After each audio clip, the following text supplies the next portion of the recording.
The latest updates. Feeling blue? Ever thought of looking into the bright side of things? Let us help you out. Join our light, engaging, and inspiring conversations with our Chaplains on Air. Hosted by Father Junji Bargayo and Father Henry Ponce of the Society of Jesus. Chaplains on Air. The chaplains are now in. Here on Chaplains on Air. Thursdays at 6 p.m. only on Radyo Katipunan 87.9 FM. Radyo Katipunan 87.9 FM. Listen to songs and artists you didn't know you'd like. This is the Indie List on Radyo Katipunan 87.9 FM.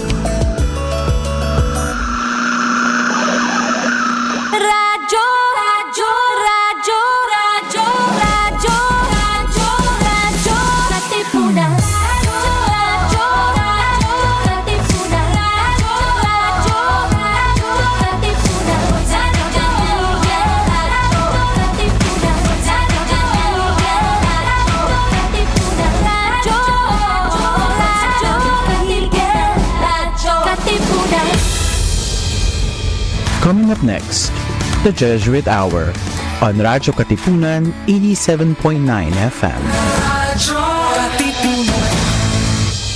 Tara na't simulan ang inyong umaga sa mga magagandang refleksyon tungkol sa ating buhay at pananampalataya.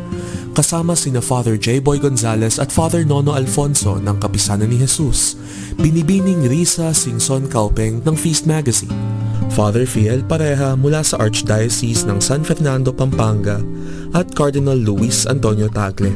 Dito sa Kapet Pandasal sa Radyo Katipunan 87.9 FM. Makipag-ayos sa Diyos. Magandang araw po sa inyo. Kapit pandasal na po tayo. Ito po si Cardinal Chito Tagle.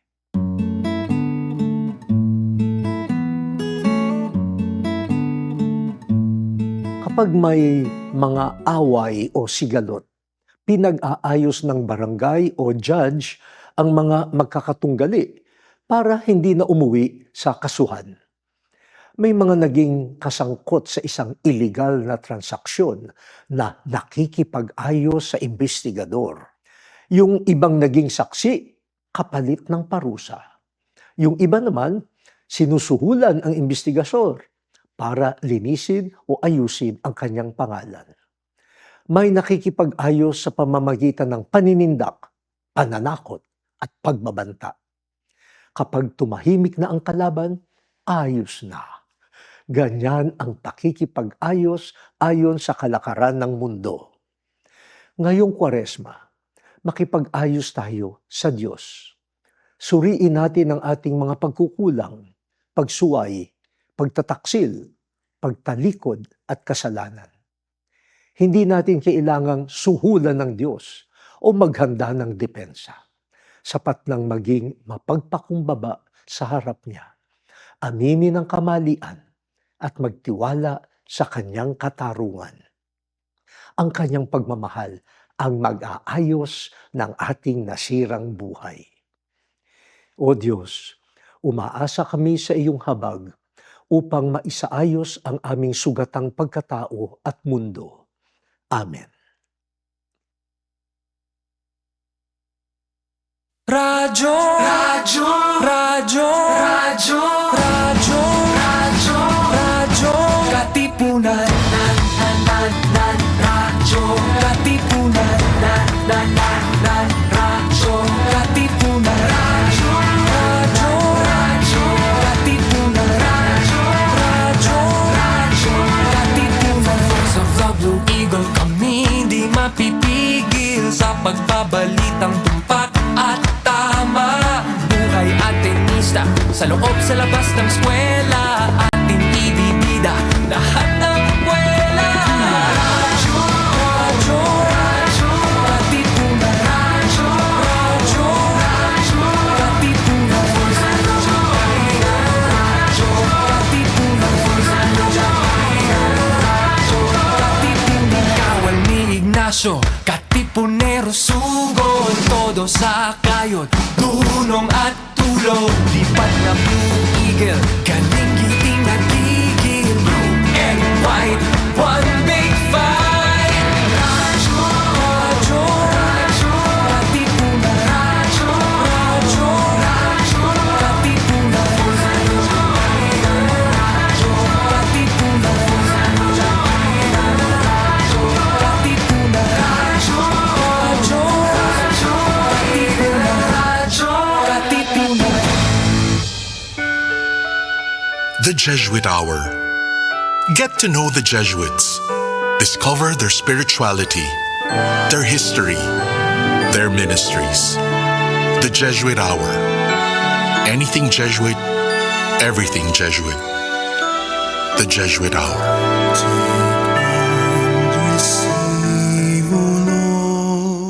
Good morning mga Katipuneros! Magandang umaga po sa inyong lahat. Welcome to our show here at Radyo Katipunan 87.9 FM, the Ateneo Campus Radio. This is the Jesuit Hour and I'm your host, Father Nolo Alfonso SJ. Magandang umaga po sa inyong lahat. Kumusta po kayong lahat?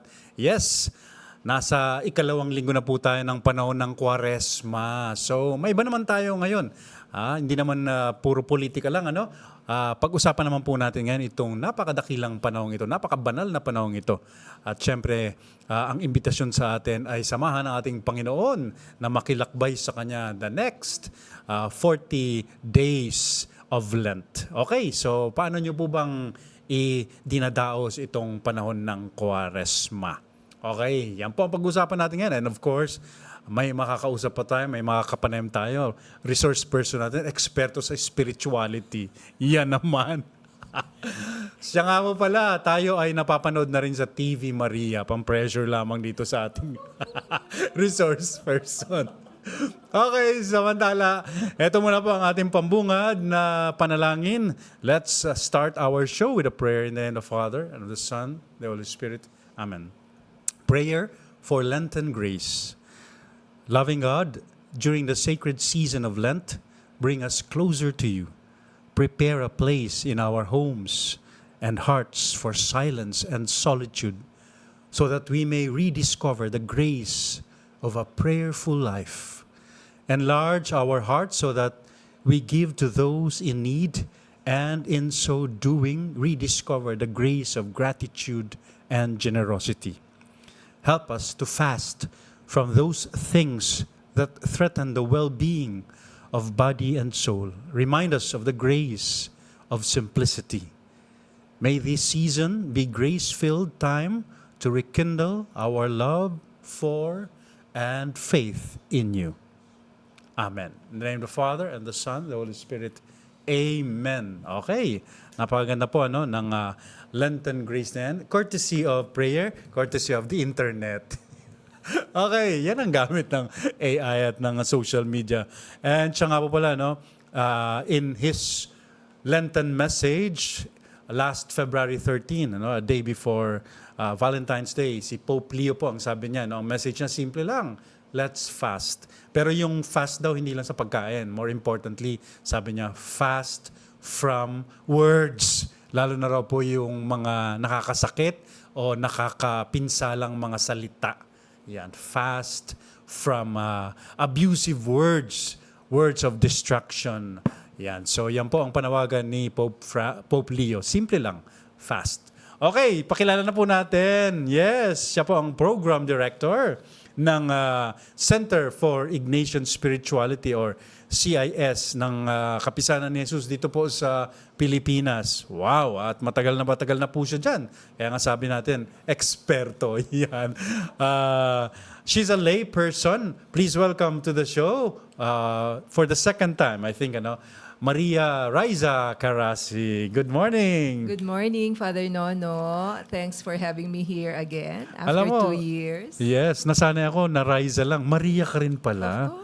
Wow, After the Maria. Blessed Mother. Yeah, mukha ka nga Maria. So, kumusta ang buhay? Mabuti naman. Medyo busy. As you know, itong panahon talaga na to ay busy for CIS. Yes, yes. So, ang una ko siguro tanong, bago natin pag-usapan yung mga programa ng Center for Ignatian Spirituality this Lenten season. Why is Lent important for us?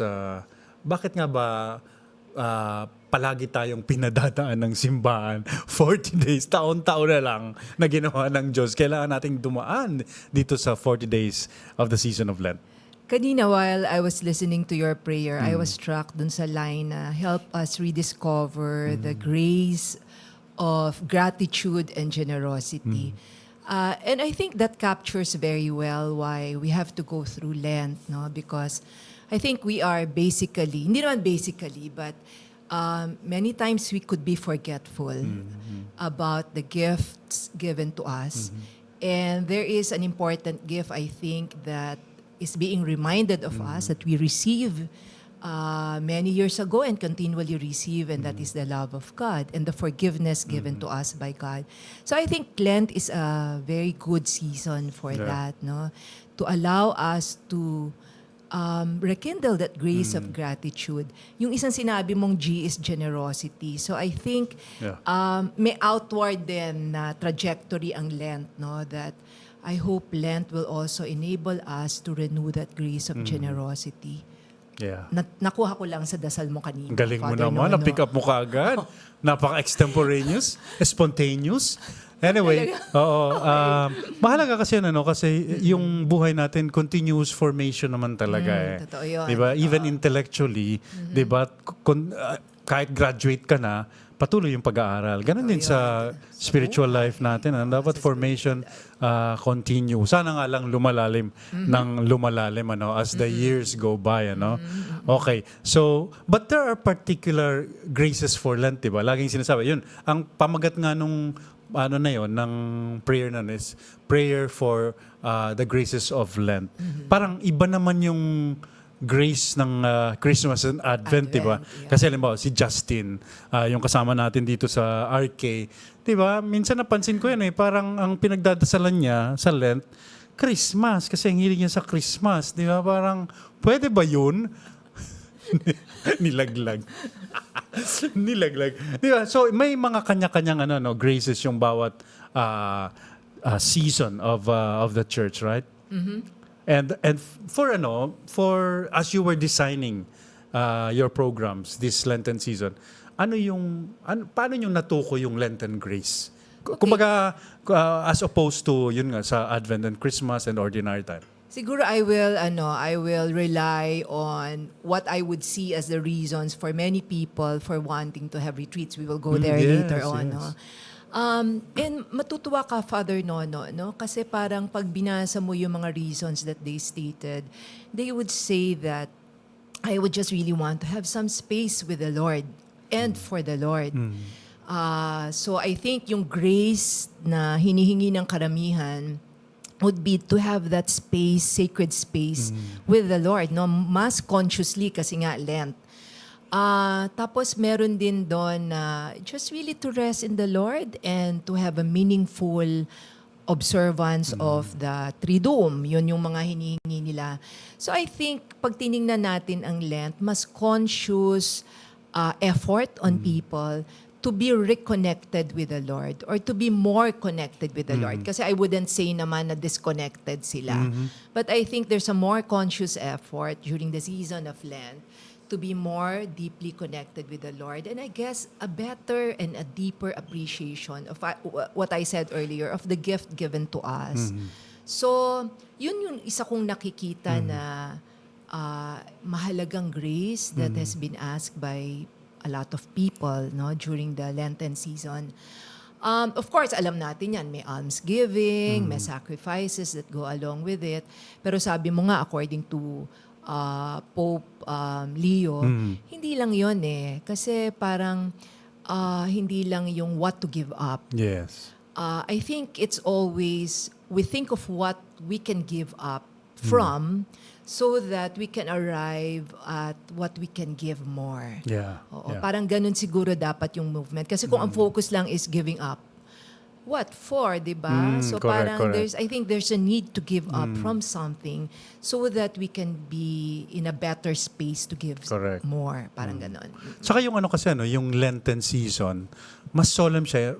because of the fact that, di ba, it starts with Ash Wednesday, which is, di ba, parang, yun nga, morbid, di ba? Gloomy, no? Gloomy kasi, di ba, from ashes to ashes, di ba, yung gano'n, or repent for the kingdom of God is at hand, di ba, yun yung ilalagay sa yung noo, di ba, yung abo, tapos may verses, biblical verses na ganyan. Pagkatapos, talagang papunta si Jesus, 'di ba, doon sa kanyang kamatayan sa krus, 'di ba? right. So it's very solemn, it's very unlike Christmas, festive, masaya talaga, 'di Oo, ba? September pa lang. So ibang-iba talaga yung yung grasya na ibinibigay sa atin itong mga panahon na ito. At saka, of course, if we go back to the spiritual exercises, yung third week is really being with the suffering Christ, Yun. which is not really... Doon ako bumagsak, alam mo ba yan? Talaga. Doon sa Mahirap ako naman takot na talaga? pasukan yun. Oo. Oo. So parang, and that is the grace, and that is not easy. Yeah. Di ba sabi nga natin, second week is a little bit easy kasi ang galing-galing ni Jesus dyan, ang dami-daming miracles na ginagawa. But the third week is, I think, entirely different. Yeah, yeah. And that is what is being asked of Yeah. us. No? How far can we go in terms of staying, remaining, and being with the Wow, suffering alam mo, Christ? habang nagsasalita ka, Sister Raisa, Tumigil ka dyan, Father di ba kasi, Nono. kasi ako, nasa media ako, di ba? So ako, gabi-gabi talaga nanonood ako ng news because we talk about what's happening, di ba? Sa aming mga programa. So talagang ako parang I feel so helpless. Halimbawa, yung gyera sa Palestine, di ba? Sinasabi na mga 20,000 children na raw. Out of the 60 kasi na napapatay doon sa Palestine, 1/3 is always children. Yun ang estimate nila. And ako, galit na galit ako. Tapos at the same time, naiiyak ako because of this feeling of helplessness. Totoo yan. 'Di ba? Parang wala kang magawa eh. Nandito tayo, 'di ba? Ano magagawa mo, 'di ba? And these are powerful itong giyera na to. Ang nagkukumpas nito mga powerful leaders, 'di ba? US, Israel, That's true, etc. that's Parang wala kang magawa. Tapos mag-aano ka lang, mananagoy ka na lang sa Panginoon, 'di ba? Yun siguro yung what do you think? Yan ba yung third week grace na just be with Christ who is suffering? I think the helplessness is in itself a grace because not too many people would want to be in that space, 'di ba? Sino yeah. ba yung may gusto na nandun ka lang, seemingly wala ka magawa. But I think merong grasya na pwedeng makuha tayo Yeah, even in yeah. the helplessness. I guess for one, who else can we trust? 'Di ba? Wala tayong iba talagang sabi Yeah. mo nga, wala kang ibang Wala. tatakbuhan. Wala talaga. Pananaghoy, 'di ba? That's a very deep Tagalog word. Lament. Lament, no? Hindi lang pag-iyak to eh. Yun talagang may kasama pagmamakaawa. Kasi nga, wala tayong magawa. So dun sa I had a retreat so sinasabi ko kanina na bumagsak ako sa third week. Si Father Father Benny Calputura pinaulit sa akin. So nag 30-day retreat kami, di ba? Tapos nung nag-take over siya, inano niya kami. Kini-quiz niya kami kung kumusta yung 30-day retreat namin. Tapos sabi niya, mukhang mababaw yung pagdanas mo ng third week. Ulitin mo. So, pinaulit niya sa akin yung for 8 days, pinaulit niya yung third week which is about the passion of our Lord. Sabi ko, bakit ganun? Ang dami ko namang hirap na pinagdaanan na sa buhay, di ba? Sabi niya, kasi ganun nga eh. Nasyado ka nang nasanay sa hirap, kaya hindi mo na masamahan si Jesus. Di ba? Kasi parang sinasabi mo na, kaya mo yan. Dadala mo lang yan. Kaya mo yan. Di ba? Parang, pero yun nga yung point is to really quietly suffer with Christ, di ba?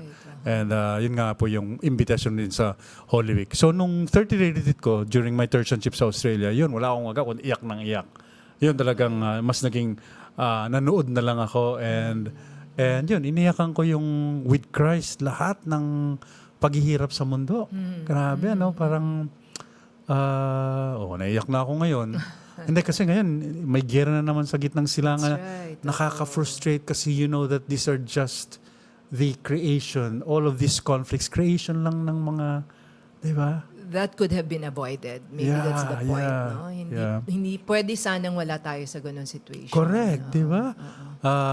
Okay, so anyway, so yan po ang Lenten Graces. Now we can talk about yung pong maraming pong programa ngayon ang Center for Ignatian Spirituality. Sila po ang aming banner institution when it comes to spirituality. Tingnan niyo naman po si Raisa, talagang lumiliwanag parang yung transfiguration ng Sunday. Okay, so Tatawa lang ako. Sige. sasabayan mo Father Lolo. natin ng may mga posters po kami ipapakita. Sige, sige. Kung ready na si Jojo ng iba't ibang posters, mga Yes. programs po yan ng Center for Ignatian Spirituality this Lent and especially Holy Week. Go ahead, Ate Raisa. We have actually, here in Manila, we have 2 venues for the retreat. So the one being flashed on the screen now is our retreat at the Sacred Heart Retreat House. Of course, diyan ka tumira, Father Favorite. Nono, na My matagal. favorite, yeah. So that's in Novaliches, Quezon City. So it will begin on April 1 up until April 5. So talagang yung 3 duum to until Easter Sunday. And then, so yan yung una. Yan yung aming isang retreat. Sino Then, magbibigay doon? This is an individually guided retreat. Mm-hmm. And ang nakakatuwa din, Father Nono, there seems to be really, quote-unquote, demand for individually guided retreats. Like people are more attracted, more and more people, I think, are becoming attracted to just being by themselves. Now, one of the few things that I would read in the application, I want to have a retreat essentially just by myself, not to be pressured with the group dynamics that typically would go with a group retreat, no? So it's an individually guided retreat. We have a pool of retreat guides, iba-iba. Maraming Jesuits na in different formation stages. The novices also will be there, no? And then merong a few scholastics from Arupe, meron din nakasama, a few priests, a few Jesuit priests. And then we also have some clergy and then a few lay people and religious. So yan ang pool of retreat guides that we have. It's individually guided. So we would just start with a common point during the opening night. So meron lang kaming disposition setting and common points for all. And then after that, the retreatants will be on their own. So pag sinabi nating individually guided retreat, the prayer material considered by the retreatant will be according to what they shared, according to what they... Mga issue nila. Okay. Medyo ganon, oo. And then, prayer matters are designed according to the fruits of the conversation also and how the days would go. So, ganon ang design kasi, Father Nono, pag individually guided retreat. So, hindi siya yung typical na people would be in a plenary, start of the morning, and then you are on your own. Ito yung talagang paumpisa lang. So ganun yung aming design both for the 2 retreats, no. So the second retreat is at the Loyola Retreat House in Angono. Sa Angono, ang ganda-ganda na doon. Maganda Ngayon. doon, oo. So this one naman would start 3 days at least would be covered. This one naman would start in the morning of Holy Thursday and still end on Easter Sunday. So ganun pa rin yung design yan, individually guided retreat siya. And then I'm helping promote a retreat in Cebu. So this is Yan CCIS. naman, oo. Siyempre partner, di ba? So there's another retreat also about the same time, Holy Thursday to Easter Sunday. This is more semi-directed to. Sino naman yan? Si Father Junjun Bores, yung wow. retreat master. So he will be the one to be giving the points every day in the morning. Pag sinabi naman nating semi-directed, so common points are given, but they would also still have retreat guides who will see them once a day. So, yun. Nako, baka kantahan sila ni Father Junjun Bakit Bores. hindi? Di ba? Oo. Pinaka... Maganda boses kagaya mo, Oo. di ba? Pero yan, talagang professional yan. Ako, lang. Extra lang, di ba? Sige na nga, nagsosolo ka eh. Alam ko kaya yun. Ikaw Okay, talaga. so, yan po, no? Pero ano na to, Miss Raisa, sarado na to, ano? I mean, pwede pa na magpalista? Waitlisting na kami as of Wow, today. Oo. Wow, Kaya nga, Father, talagang magugulat ka, top diba? grosser ka. Hindi, magugulat. Kumita na naman si Mama. Hindi Joke lang. very reasonable, no? Oo Hindi naman. magugulat ka talaga, no? Parang to me, that's really a surprise, no? Kasi nga, parang ganun karami yung mga tao na gusto. Of course, mas maliit naman yung venue sa LRH, no? Sa Loyola Retreat House. So, we would be able to accommodate only half of what we could accommodate in Sacred Heart. Wow. But nevertheless, marami pa din Yeah, kung yeah. titingnan mo. So, which means, marami talagang... Oo, may hunger. Yes. Yes. That was my term. Who really hunger, no? For this time. Many of them actually regulars. Pero marami din, tinitingnan ko, kasi meron akong question on, how did you find about the retreat? Nag-Google lang daw sila, Holy Week Retreat, and they were navigated to... Ano yung parang fortunately. profile ng mga ito? Young professionals? Marami young professionals. And meron din na mga retirees. Meron din. Siguro the oldest that we're getting is about nasa 70s. Meron din. Pero marami young professionals. In their 30s, in their 40s. I'm trying to recall kung meron din yatang a few who are in their 20s. Wala masyadong mga estudyante.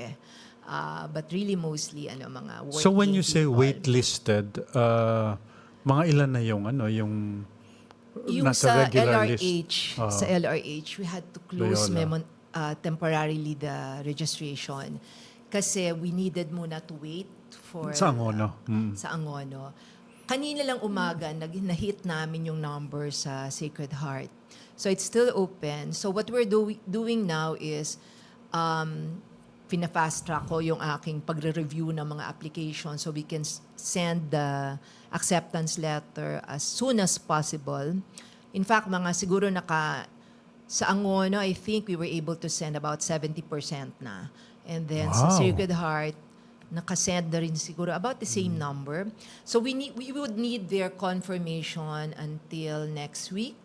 We had to set the deadline a little bit earlier precisely to give way to those who are waitlisted. So yun yung aming ginagawa ngayon. They would understand naman. Tinanong ko kanina yung staff before coming here, meron na bang nag-back out, nag-decline after receiving the acceptance letter? Wala pa raw so far. And in fact, what we're receiving are all confirmation payments kasi meron kaming parang deposit na hinihingi. Yeah. Protection din yon namin from the retreat houses kasi yun din yung aming arrangements with the retreat house. Kasi all the accommodation sa amin din binabayaran para hindi na mamroblema yung mga retreatants. Yung sa Cebu Retreat House, I'm sure puno na rin yan by today. I'm yet to check. I-check ko kay Popet and kay Father Junjun. Although ang Cebu Retreat House, I think they can accommodate more than LRH. What Para about mas malaki sa, sila. dati ang paborito mo yung sa Mirador. No, never naman kami CIS was never involved in the retreats in Mirador because I guess for the longest time, that is being handled by CLC. CLC. Oo, CLC yata, yun. Ako yung sayang kung nasa waitlist na lang yung yung from here on, 'di ba? Mag-a-apply to be part of the retreat. Kasi napakaganda po ng there's something about a community praying together. That's 'Di ba? true, Kahit kahit sabi mo nga individual 'yan, Pero nasa isang lugar kayo, 'di ba? Totoo Tapos yan. parang basta ibang-iba talaga like nung 30-day retreat namin, 'di ba? Everyone, you know that everyone is praying, even struggling in their prayer. There's something about the place when people are like that, doing that. Praying Diba? together, Oh, praying together, attending the diba? Eucharist together. Yes, parang Totoo yun. And in fact, pag tinanong mo yung mga, of course, after every retreat, may mga feedback form kami. So it would be very helpful for us to know their feedback. And one of the things that they are most grateful for, no fail yan, would be the liturgy. yeah. Tapos pag nangumusta ka kunyari sa mga retreat guides, sinasabi rin ng mga nila na karamihan ng prayer matter nila would be coming from the liturgy din. Yeah, yeah. No? So, Yun nga yung sinasabi ko lagi that the Word of God is alive. Exactly. Diba? Totoo Parang yun. it dialogues with whatever is happening on that day that it is read. Totoo yun. Diba? Totoo Palagi yun. yan buhay talaga yan Parang they would say na parang it's addressed to everyone and yet the message seems to be personal to each. Parang ganun yung pakiramdam. Yeah, No? Parang parang designed for them individually, and yet it's addressed to everyone. Oo. So, lalo sa Sacred Heart pa, di ba? Ang ganda-ganda rin ng liturgy, Yeah. no? Parang the novices are a big help there in Tsaka yung making chapel sure. doon, wow. Yung dalawang chapels doon, the best. Oh, Kung hindi nyo pa ICC. po nakikita, yan po, mag-arrange kayo ng retreat with CIS, either this Lent or outside of Even Lent. outside Lent, Kasi ang ganda po oo. ng chapel doon, yung isa kay Jesus, yung isa kay Maria, di ba? True, Yung, oo. ang ganda-ganda pareho. Of course, lagi ako doon, nandun kay Maria kasi punong-puno lagi yung yung kay Jesus Sa di ba? oratory. Yes. And you'd be surprised also, even the cemetery is a place for prayer for a lot of people, no? Yeah. Hindi nakakatakot sa kanila yung lugar, no? Correct. Bagkos mas nakakadasal sila. Maraming nakakadasal din sa Ang ganda talaga. cemetery. Ang ganda ng Sacred Heart. Tsaka yun, plus the fact, for me, the place is very sacred because nandun yung mga Jesuitang namatay na. Totoo yun. Diba? Yung, kumbaga, again, there's something about a place where people are, diba, buried, people who offer their lives, all of their lives to the Lord. Diba? Yun yung ko dun eh. Siyempre, may mga, palagi naman may mga rin doon, diba? Okay na yun. Okay na na yun, sige. in a basket, di ba? Lagi naman may raw baga. Lahat naman daw, sa lahat naman, yeah. oo. Pero, yung the mere fact na, di ba, people, these priests offer their whole lives. Kinikwento ko nga, di ba, may mga kakilala ko yung naabutan ko ng mga American priests na pag namatay yung mga magulang nila sa US, wala pang eroplano noon, hindi sila nakaka-uwi. Di ba? So sabi ko, wow, what a dedicated life in service of the Lord and of the church. Hindi sila makauwi kasi kung magbabarko, 1 buwan na abutin. So wala na. Sabi nito mga American Jesuits, wala na, nalibing na yun. Di ba? Kung naman, kung meron na yatang aeroplano, pero sobrang mahal. Di ba? Dati, may poverty kami kuno, di ba? Meron naman. So, ganun So, ganun ka, ka dakila, banal yung maraming mga pare doon. Anyway, at makakasama niyo siya, moo. Hoy, baka maniwala sila. Magpapakita sa inyo. Wala ako. Lumalabas nung nandun kami dati. Hating gabi lumalabas ako at nangahamon pa ako. Wala naman nagpakita sa akin eh. Diba? Wala raw kasi akong third eye. Ako, Anyway, I can actually walk sa gabi. Rosary walk. diba? Mga 8 o'clock Yes. hanggang gate. Pabalik. Kayo naman. how about yung silence? Kasi yun po yung Challenge. Lang po natin kumbaga sabihin na natin Raisa, na ang kaibahan ng Ignatian retreats kumpara sa mamaya yung charismatic for example na spiritual prayer exercises, di ba? Yung Ignatian retreat, Ignatian prayer requires silence. That's true. Yeah, Oo. silence. Una siguro ang tanong ko, bakit nga ba? Okay. Silence and solitude. And solitude. Kasi we are in the belief, Father Nono, na the Lord can speak to us anytime. Diba? Hindi lang during the formal prayer period. Yun yung una. So, when there is silence, somehow the sensitivity of the person is sharpened. And you become more alert in terms of how God can communicate to you any time of the day. No? Yung iba nga, habang naglalakad, habang kumakain. So, I think yun yung isang value doon. Yeah. Parang di ba? Parang sa ordinaryong buhay, pag may kausap ka, mas mapakinggan mo kung walang ibang ingay, di That's ba? true. Ganun, Oo. Kasi parang mas na-familiarize ka Yeah. sa voice ng Diyos, sa Nakaka-focus boses ka. ng Diyos. Yeah. Kung may katahimikan. Yeah. And I think the discipline also is very important in being able to go deeper into prayer during the retreat. So parang discourage ka muna makipag-usap sa mga kasama mo kung may kasama ka. Yung mga retreat natin sa Holy Week, nagiging challenging yan kapag meron ka mga kakilalang kasama. Yun lang. Yun Yun lang lang. yun. No? I remember the very, very first time that I had my Holy Week retreat, silent retreat in Sacred Heart. May mga kasama ako sa lingkod, but I can be proud naman to say that we were all disciplined, no? Pero nung nag-break ng silence temporarily kasi Easter Vigil, talagang Parang sumabog. Hindi. Oo. Pero parang yung just the excitement of being able to talk and to ano. So, I think that's the challenge. But ang maganda naman, majority of the people going there are on their own. Tapos, hindi rin naman kami kinakapos sa paalala. No? Kasi we would always say, if you find it difficult to practice silence, just be considerate to the others who might really be very serious in wanting, di ba? Si Father Charlie Wolf noon, ang style niya, matulog ka, kumain ka, di ba? Magbasa ka ng Biblia, di ba? At magdasal ka, syempre, di ba? Pero ESP ni ni Father Thomas Green, di ba? Ayun. Meron siyang ESP na eat well, sleep well, and pray yun. well. So, you can start experiencing silence through all of that, di ba? That's true. Oh, yun na lang yung gawin mo kaysa mandistorbo ka ng iba. And then we would always give them something practical na parang, ano ba naman yung 3 days? Parang you are coming from a very noisy world. What a privilege, no? To be able to enter into days of silence. Correct. And Tatlong might as araw well lang, make 4 use na of araw, it. di ba? Oo, Kami nga, 30 days eh. Exactly. Di ba? Kaya nga, oo. Oo. Pero syempre, may mga chismisan din. Break day. May break day naman kasi, oo. Pero once you discover silence, ang sarap-sarap eh. Totoo. Di ba? Totoo. Like ang palagi kong, pag nagbibigay ako ng yung mga, di ba, yung prerequisites for a good retreat. Ganun, meron akong, yun nga, silence, solitude, and prayer. Yung sa silence, sabi ko, di ba, halimbawa, dumadaan ka sa Rojas Boulevard. Di ba? Tapos titingnan mo yung sunrise, sunset ba? Sunset. Sunset. Di ba?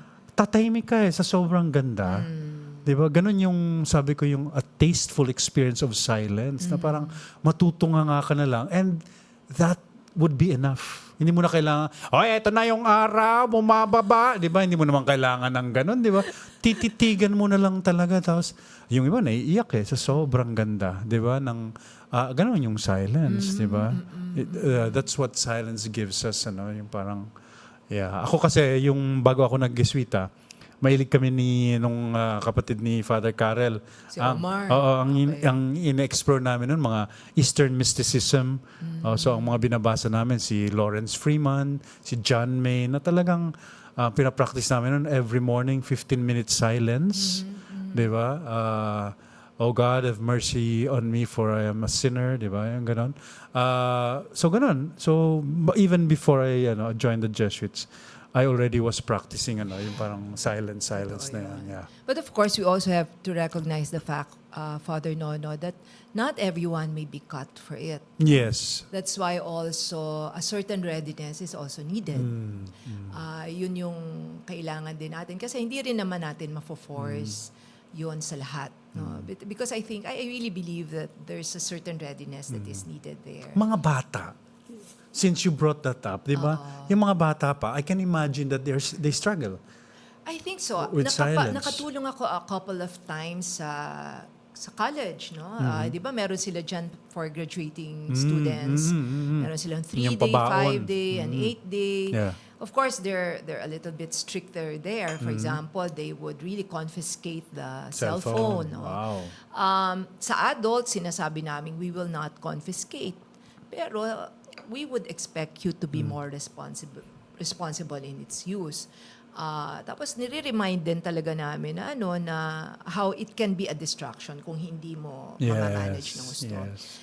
I'd like to believe yung mga bata, at least based on my experience in helping before sa OCM, na may mga umi-effort naman talaga. Because I think may preparation din na ginagawa ang campus ministry before the retreat. So the preparation also is important. No? I think hindi lang to sa mga bata, no? Di ba, nabanggit mo nga na, for example, kung charismatic, and we were able to give a couple of retreats already to the leaders of a covenanted community. Talaga? Wow. How So, did that go? Alam mo, noong una takot sila. Parang iniisip nila, hindi namin to kaya. But you would just be very edified and surprised about their feedback after. Na parang, how much they really appreciated silence. Parang hindi nila na-realize, many of them are saying na God can actually be encountered in silence. Yes. Oo. So, ang ganda-ganda nung ganong realization. But I'd like to believe also na una, daunting for them kasi nga hindi nga Yeah, sanay kung na hindi gano'n sanay, na klase na retreat. But sometimes also, it's just really a chance, an opportunity that has to be given them for them to see that this is something that is not too daunting after Yes, all. oo. And something that they would end up appreciating. In fact, it's healthy. Di ba? Yung sinasabi nila, yung sinasabi ng mga psychologists ngayon, a lot of our problems come from too much thinking. Totoo Di yan. ba? Yung parang when you live in your mind, tapos ina-anticipate mo na lahat ng mga mangyayari, yung mga ganun. So, ang dami mong iniisip. Totoo. And the benefit of silence is parang to still your mind, di ba? Na parang, huwag ka muna mag-isip. Tumulala ka lang, sabi ko ano. That's true. Just be still, and sabi nga sa Psalms, diba, be still and know that I am God, diba? Tumulala ka lang, diba, nakatitig ka lang sa krusipiho, or sa, ako, sa Sacred Heart. Diba, may mga doon, nooks and corners and crannies, diba? Ng mga ang daming kahoy. Diba, tinitingnan mo lang yung nature na kasi too much thinking, 'di ba, causes anxiety, depression. Yan daw yung the modern problem eh, 'di ba? So silence actually will help you. Will help you be healthy. That's true. And the strange thing there is the more you are silent, the more you are also able to pay attention. Correct. No? Yun. Parang yung, sabi mo nga kanina, people are parang loaded with thinking, isip ng isip, that many times, ang na-overlook, ano ba yung nararamdaman? And that is also very Ignatian, di ba? We try to help a person notice really how the affect is operating in a way, no? What are the feelings being evoked? So, and I think you will not be able to pay attention to that unless you really take time to be still, to pause and be silent. Meron bang mga nag-give up? Like in a retreat tapos, hindi ko kaya! Di ba? Tapos alis na ako! Yes, I did encounter one. Talaga? oo, Wow. Na parang after a day or two, so maayos naman nakipag-usap. Ang maganda lang doon, sabi ko nga, buti nagsabi kesa nag-ingay, di ba? And then yung restlessness na communicate sa lahat at na-disturb na. So there was, I think sa ilang years ko sa bagay kasi nag-pandemic yung pagpasok ko kasi sa CIS just a few months before the onset of the pandemic. So on-site lang kami, I think beginning 2022. So merong isa na nagsabi sa akin last year. But other than that, wala na naman akong na-encounter. And what I appreciated about the person is yun nga, he was very honest, no, na parang hindi niya kaya, no. Hindi naman natin. Although I would say na, why don't you give it a try pa? Siguro just give yourself another half day or so and then get back to me after. Usually yun, kasi ako rin yung coordinator ng retreat. So alam nila kung kanino sila pupunta kapag merong naging concern. So yun, and then finally, he made the decision na parang it would be better. Parang anong nangyari kasi doon, may concern na lumabas sa bahay. Okay. And Yun all. yun. So parang he felt na he needed to attend to it first. No? So yung mga ganon, may mga ganong circumstances. So it's not really more of not being able to stand the silence, but more of may mga concerns na kailangan na You mentioned, i-attend. Raisa, you mentioned na you started sa CIS a few months before the pandemic, so marami kayong online. Ito yung tanong ko. So, what's the difference between having this retreat, halimbawa, Holy Week retreat, online or on-site or face-to-face? What's the advantage in particular Of having it, online. di ba? Yung Online. face-to-face. Face-to-face and online. Oo, Okay, diba? sige. So, wala kaming choice, Hindi kasi diba? ako naniniwala sa online eh. Talaga. Pero nung kasing pandemic, wala tayong choice. Wala nga choice, Diba, oo, no? yeah. So that was we started giving online retreats 2021. So Triduum din. Ang mga nandun sa team namin, si Father Francis, your batchmate, si Father Jordan, and si Father Arnel. So meron kami lang talk each day. I think in the absence of Yeah, walang iba eh. the on-site retreat, ang dami naming nag-gather Saka doon. during the pandemic, para actually silang long retreat eh. Exactly. Nakakulong lang sa bahay. And then, kaya nga sumikat yung Radyo Katipunan Masses eh. Oo, Kasi diba? nga, dahil walang ginagawa. And Wala, they oo. appreciated na merong spiritual program. Yeah. True. So, siguro ang isang advantage, Father Nono, is the reach. No? Kasi those who are unable to be in a retreat house, sila yung napupuntahan ng online retreat. So parang Yeah, yun lang. Oo. hindi, in terms of the boundaries, mas limitless, literally. No? So, we would have attendees before, not only from within the Philippines, but even outside the Philippines. Yun lang, ganda. Regardless Oo, of correct. the Yeah, time yeah. difference, they were Yeah. present. So yun yung una. Kasi kahit nasaan ka. And ito, nakita namin to, very valuable to, especially sa mga kababayan natin, I think, Yes. abroad. On that point, yeah. For example, if you are in the US, nakapag Holy Week na ako minsan dyan, wala pala talagang Holy Week doon. No? May pasok. Walang Holy Week in a sense na hindi yun holiday. Yes, talagang napaka-swerte So, natin. Oo, may pasok pala. No? I was so surprised. I didn't know actually na ganun. Na may pasok pala talaga sila. So you would really make an effort to attend all the services. So ito, I think, malaking tulong to dun sa mga Parang kababayan natin abroad. kwento ni Father Oliver din, nung nagpi-PhD siya sa Belgium, di ba? Ang Christmas nila, isang araw lang. Dun lang, Yung the day 25 lang. itself. Tapos wala Oo, na. oo. Back to school na, di ba? Ganun nga. Totoo yun. So Medyo ito- privileged tayo, no? In that sense. Exactly. Kasi tayo talaga yung observance. Pero, ayun, hindi naman ginagamit ng tama. Sayang Pupunta din. ng Boracay, Hindi rin ng naman Hong na- Kong, yun, shopping, medyo di may ba? ganun ding aspect yan. No? So, Bato-bato sa langit. so I think that's one advantage nung online Yeah. because it could reach a lot of people. With the limitations that we had at the time, we were still able to offer spiritual conversation in groups. Alam mo yung Zoom, Oo, breakout ga. rooms. Ang hirap nun, di ba? Pero, Tinulungan namin kayo, di ba? Si Justin yata, di ba? Yung come breakout.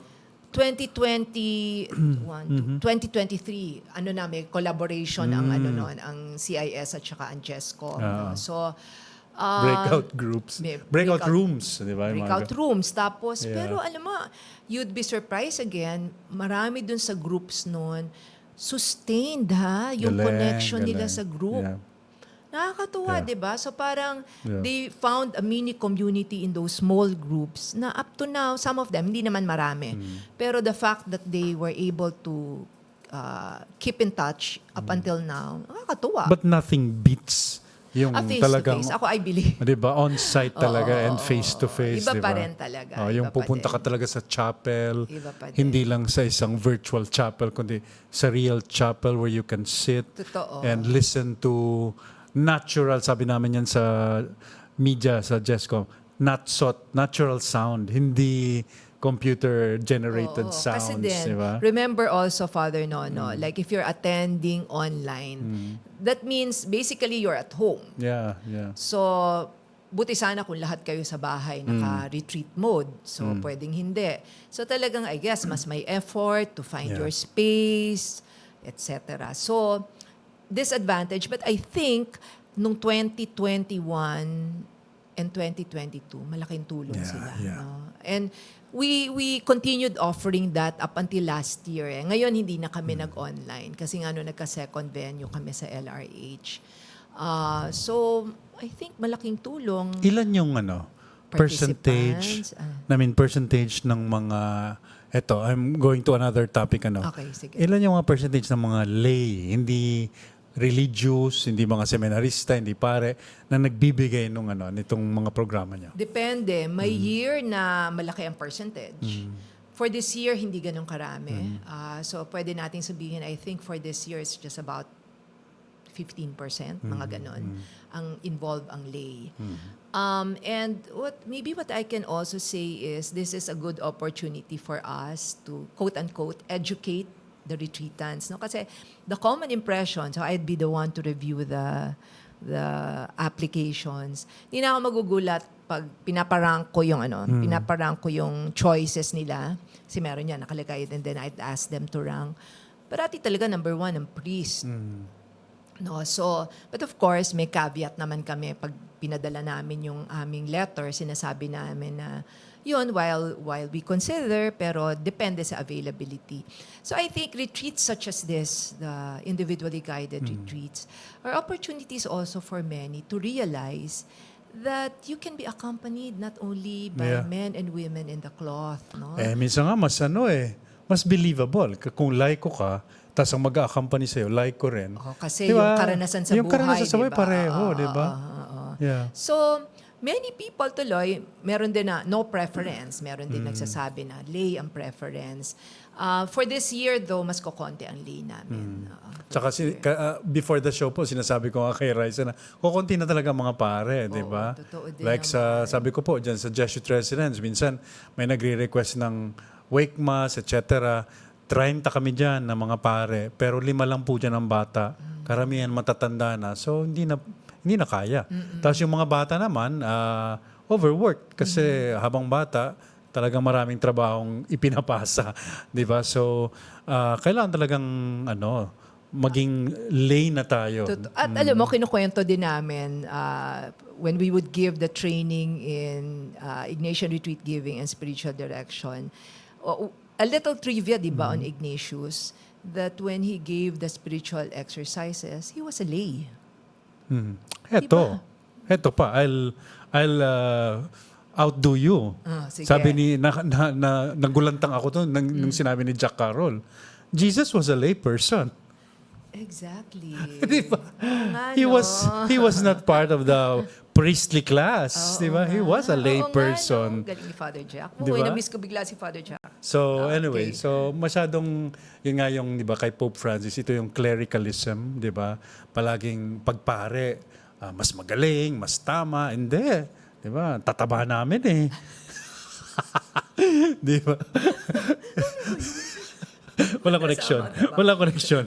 'Di ba? Pero 'di ba, clericalism yan na pagpare, tama lagi. Hindi po But I'd like para-pareho lang tayo. to believe in Yeah. the Philippines somehow meron na tayong Edge.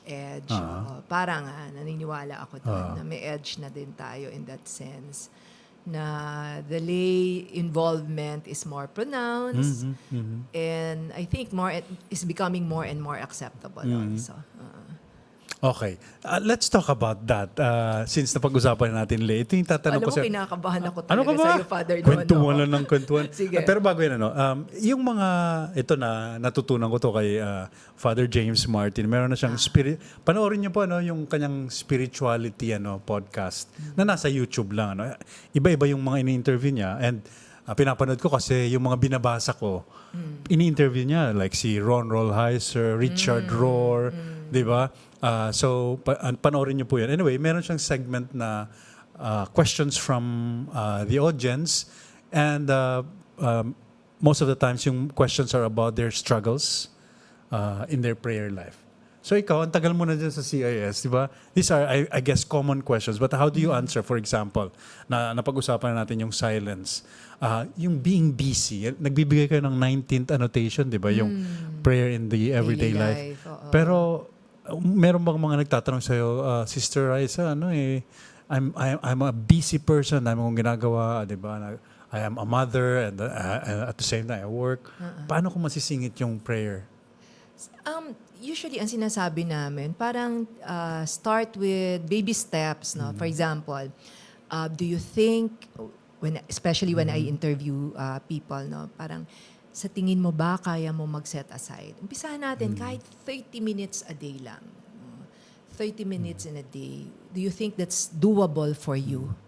And then, many times you would also help them ascertain, alin bang part ng day ako pwede mag-set aside. So, yun yung para ma-encourage, not much yung hindi kaya. Kasi pag pupunta tayo doon sa nakaka-overwhelm yung schedule, wala ka talaga makukuhang oras. Pero pag sinabi mo, 30 minutes, ano ba yung 30 minutes? Mag-Facebook ka nga. Before you know it, naka 1 or 2 hours ka na, di ba? So, yun ang una namin. Ako, personally, yun ang una kong tinatanong. Parang, would you be able to commit kahit 30 minutes?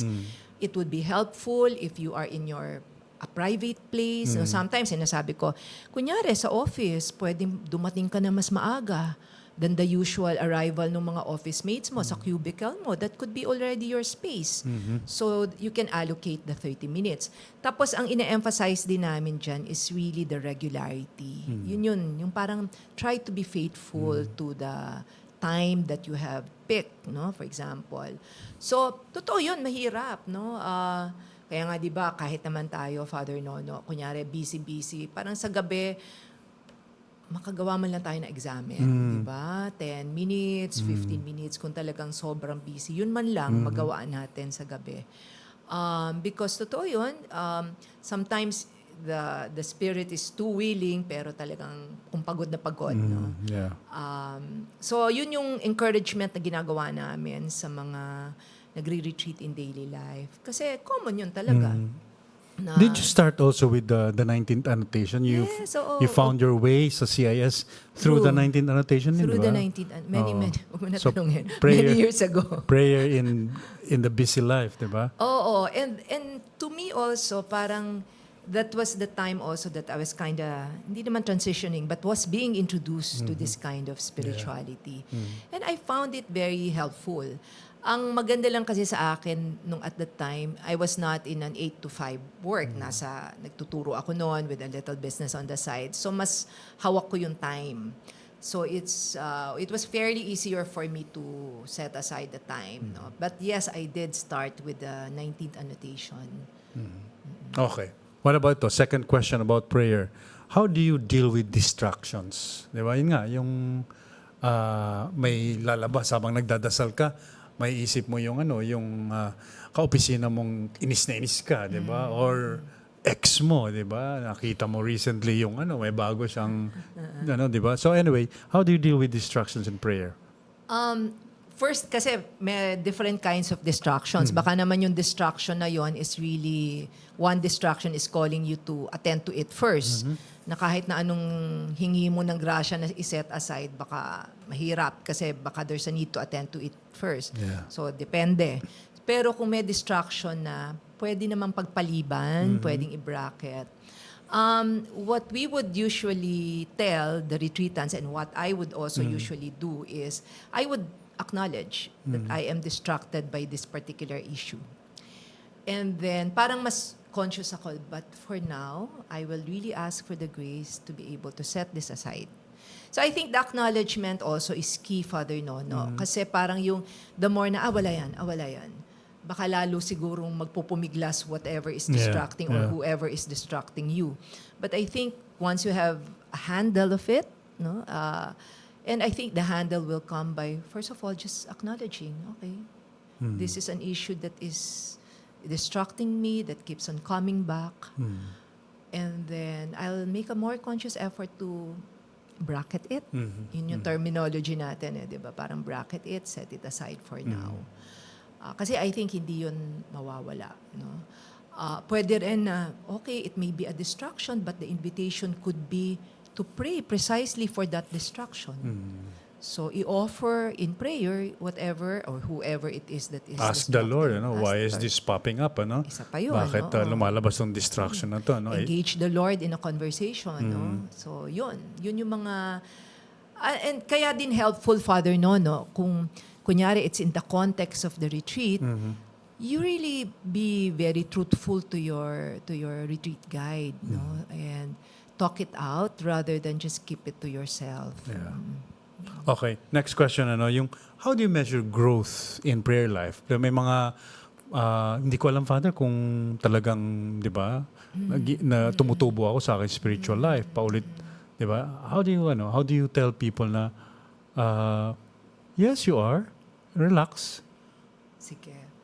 Biglang pumasok sa isip ko when you were mentioning that question kasi I was in CIW just last Saturday, Correctional Institution for Women, kasi we're giving retreat in daily life to them. No? So, yung isa na nakakwentuhan ko, hindi ko naman siya retreatant, no? Nakakwentuhan. Kasi usually, pagtapos na yung one-on-one, may mga grupo lang kami, nagkukwentuhan lang. So, parang fellowship with them.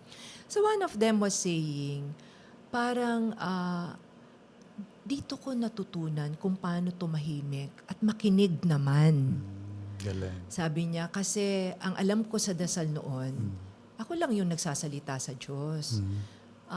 Little did she realize that prayer also involves being still and being able to listen to the Lord. No? So, isang example ko yon. No? I think that person certainly is growing Yes. in her yes, spiritual life, yeah. in her prayer life. No, the fact that she is able to appreciate silence and appreciate taking time to listen to the Lord. Yun yung una kong nakita na deepening. No, there was a time also, ang topic namin sa RDL is about interior freedom. Eh, alam naman natin, ang CIW, deprived nga sila of Oo liberty, nga. di ba? Parang irony. Oo. Pero yun, ang isa talaga sa maganda na maririnig mo sa kanila is There's yung another palang freedom. Yeah, pala na yeah. hinihingi nila, there is more to it. Kasi Yes. syempre, pag tinanong mo, ano ba yung hinihingi mo freedom? Syempre, physical freedom. So the realization that there is more to that freedom. Correct. Again, when you listen to that person say that, certainly the person is growing. Growing. Yeah. So I think sometimes paradigm shift, no? Yung pananaw nila noon nababago. I think isang measure yon that a person is growing in his spiritual life, no. I like- Another way of looking Yeah. at God as well, no, yung image of God being enhanced. To me, that's also a measure Yes, of yes. of the deepening of spiritual life or prayer life. I like the way Father Ron Rolheiser puts it eh. Si Father Ron Rolheiser, palagi niyang kino-compare yung prayer life, which is basically a relationship with God, di ba?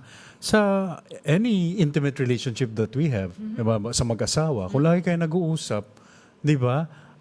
Ng mag-asawa, nagkakakilala kayo, di ba? Tapos, but there will come a point in your life na kahit hindi na kayo nagsasalita, alam mo na kung ano nasa isip nung, di ba, nung mahal mo sa buhay. Parang gano'n. So, parang sa kanya, gano'n yung prayer with God. Kasi prayer, yun nga eh, minsan kasi pag sinabi natin prayer, it's always petitionary prayer. May hihingin tayo. No, ang prayer po is really, it's all about conversing with God. Di ba? And knowing this person, this your creator, your beloved. Di ba? Ganun lang yun eh. So, And becoming more and more familiar with the Yes, person. Kaya yung yes. sabi mo, Father Nono, na sometimes in the absence of words, you just know yeah. that this is what the other person actually means. Yeah. Kasi nga, kakilala mo na. So I think ganun din sa Ganun panalangin. talaga. No? And of course, mahalaga yung Biblia nga. Diba? Of course, Kasi nga, oo. yan yung salita ng Diyos. So, binigay niya na sa atin. Kaya, we pray with the Bible, diba? Parang yung mga magulang natin, yumao na, diba? We still discover them, rediscover them through what they've left behind. That's true. Diba? Naku, naubusan na tayo ng oras. Siguro, wala na eh. Waitlisted na eh. Hindi na natin Meron, na-encourage. pag naman Hindi na natin na-encourage. Pwede pa po kayo magpalista, diba? Hindi kasi we would know actually by next week siguro kasi the confirmations will be coming in. So kaya din I think yung Sacred Heart we kept it open. And then iniintay ko lang dumating yung confirmation ng mga sa LRH sa Loyola Retreat House. Then we would know actually if we can accommodate more. Siguro final words from you for on the Lenten season and addressing our audience or the public in general. Sige. So, I think I'm personally very edified when I would hear people that they are taking the season seriously. No?